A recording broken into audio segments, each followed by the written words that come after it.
Hey guys, how we doing today? Norm here. Just got home from work, and so this last weekend we had a real bad windstorm, and I got a lot of time to sit around and kind of stew on what the next video is going to be, and kind of decided, sick of not being able to shoot my bow. So I started doing a little bit of research, and I found these things. They're called shot trainers, and they are ridiculously priced, like $150 for one shot trainer, and there's really nothing to them. So my buddy Jamie Morris, I met him through the Pure Whitetail family. He came up with his own design of this, and it's simple. I mean, he's got a piece of PVC and a little bit of, I think he might have some electrical tape in there, but other than that, it's PVC and rope. It couldn't be any more simple. But I'm going to kind of show you what his design was, and then I kind of took it and ran a little bit. I went with dowel rod, drilled 2 holes in about riser length apart, and then I got paracord here, just kind of stuff, rope would work, anything. This was just laying around. So I'm going to take I'm just going to tie one end of this on into a knot. And I got a bunch of extra here, so just bear with me. But we're going to take and thread this through one end. For right now, we're not going to do anything with the other end. We're going to thread it through here quick, but we're not going to do any cutting, or we're not going to tie a knot in it yet. If I can get it to go through here.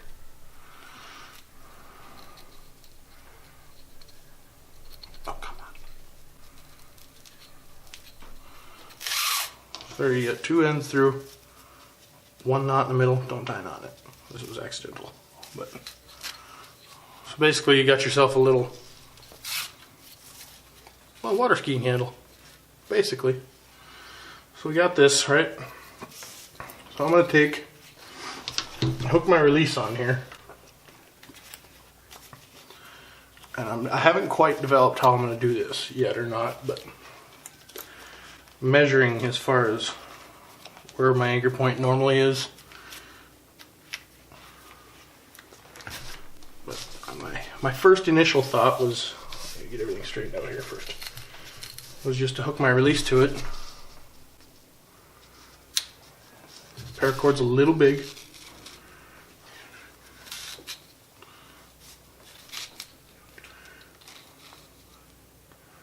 So then, you see there, you just kind of set it at your draw length there. Make sure you're on your anchor point, of course, and just set it on your draw length. And that's pretty much the gist of what Jamie did, is he just made it so it'd fall out. But I guess what I want to try to do here, I want to unthread this stuff. Or no, I need to get a measurement. What did I do that for?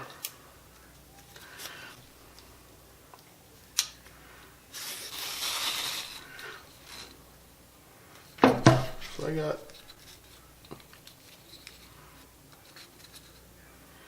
about that much there. We're gonna do that old trick. Now I forgot a knife, so bear with me. I'm gonna go grab a knife. We're not gonna try to burn that.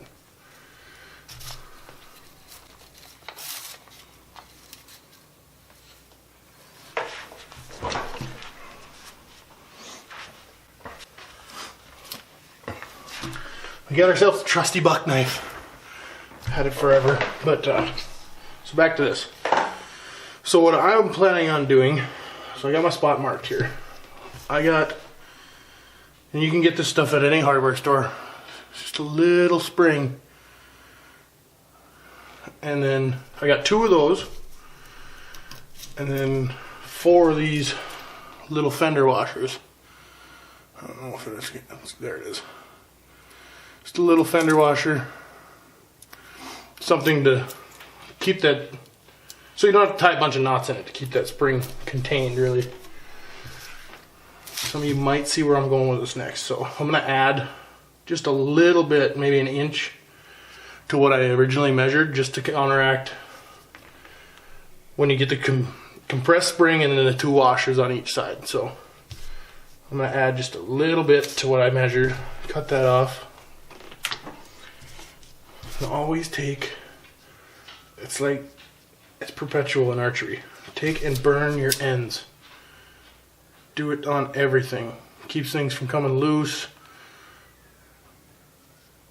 It's really helpful. Helps knots stay together. Pinch that down so I can get it back through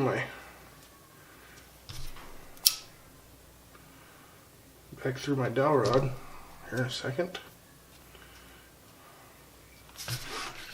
Okay, so now we got our length cut. I'll check that one more time just to make sure it's not too long.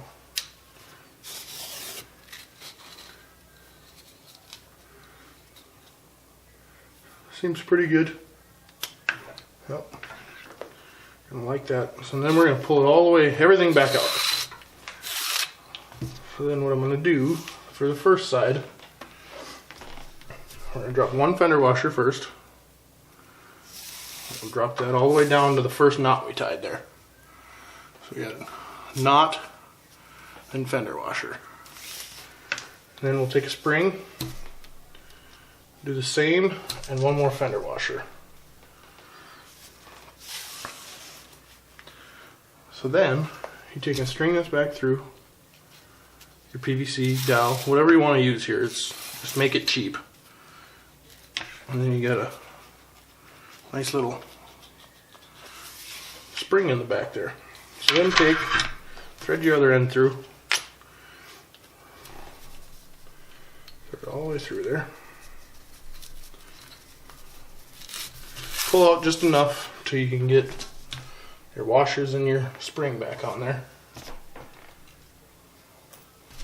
So basically all the washers are for is trying to keep that spring contained a little bit. So we got a washer here, spring in the middle, and a washer on the end. So then tie yourself a knot in one end. Try to be as close to that spot you marked earlier as you can. So then you got yourself a little shot trainer here. And the only reason I went and put the springs in there like I did was I thought maybe you'd get a little bit more realistic with the, yes, it jumps out of your release. Whereas you saw in the first one, it just kind of fell out. Gives you a chance to kind of practice following through at the same time as where Jamie's was mostly, he's going to practice more anchor point than follow through because he doesn't have that initial jump to try to counteract right away, which I think this is going to be huge in the winter. It's so hard. I don't have a place where I can shoot indoors my bow, and if you don't, I think this thing will help you a lot. Just to, if nothing else, get rid of those winter blues. You can think about being out in the stand or even just out practicing. One at a time. Follow through.